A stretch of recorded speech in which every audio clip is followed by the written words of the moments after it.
So you got to be knowing what you're doing. That's like putting in the resumes and then get mad because they emailed you and say, what happened? I don't know how to check my email. That ain't no excuse. You gotta check email. If not, don't look for the job. Okay? So we're gonna do our vision boards, and we're not focusing on what you want to do 5 years from now, Jane. We know you want to have our 4 more children in the next 10 years. We're not doing what we're doing 5 years from now. We're not doing 10 years from now. We want to focus on short-term goals. Our goals are not like other people's goals. Like I said earlier, they want to go to Paris. They want to buy another ranch. They want to do this. We got formerly incarcerated people goals. We want to get our probation. We want to get our fines paid. We want to get the ankle monitor off our leg. We want to get back in touch with our kids. We want to save $100 a month. We have these kind of goals. As a formerly incarcerated person, I know the importance of being in community and sharing space with other people who are formerly incarcerated with lived experience. I went to my supervisors and I said, I think this would be a great opportunity and a great idea for Southern Center to do. I really like the fact that it's like people are not coming here just to be coming, they actually learn and they're retaining. And they're excited to learn. Even in their 50s and their late 50s, early 60s, early 70s, they're still excited to learn. And what we find so trivial and menial, such as computer basics, that's always their favorite. When we say, I don't know if it's because it's computers or it's because it's something physically hands-on, but that is always the favorite. What is it that you like? The intro to computers.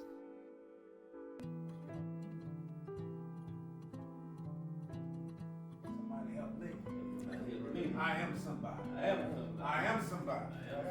You are somebody. You somebody. Don't you ever.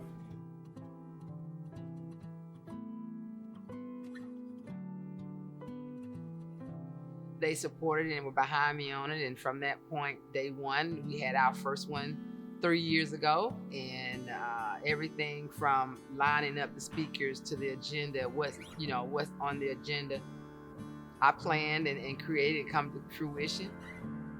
A softer landing versus just being turned out and saying you're on your own. So you have to decide, what am I going to do with this newfound freedom? And how am I going to make it work for me? And that's the thing. You got to know your options. You got to know what's available for you.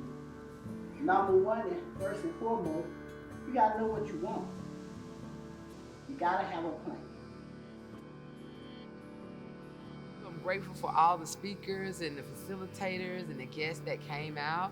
I'm particularly grateful for the Southern Center for Human Rights for allowing us to be able to, allowing me to support my vision of them being able to come back and fellowship and community together and be in the same space, and to our funders who make this happen. So other than that, I'm just excited, and as I leave here and refresh for about a week, I'm always excited when February comes because it's time to start planning a new one. So I'm hoping the next one will be bigger and maybe have some days where we'll have one day that will be open to the public. So it's a lot of different things I want to really work on. So yeah, I'm excited.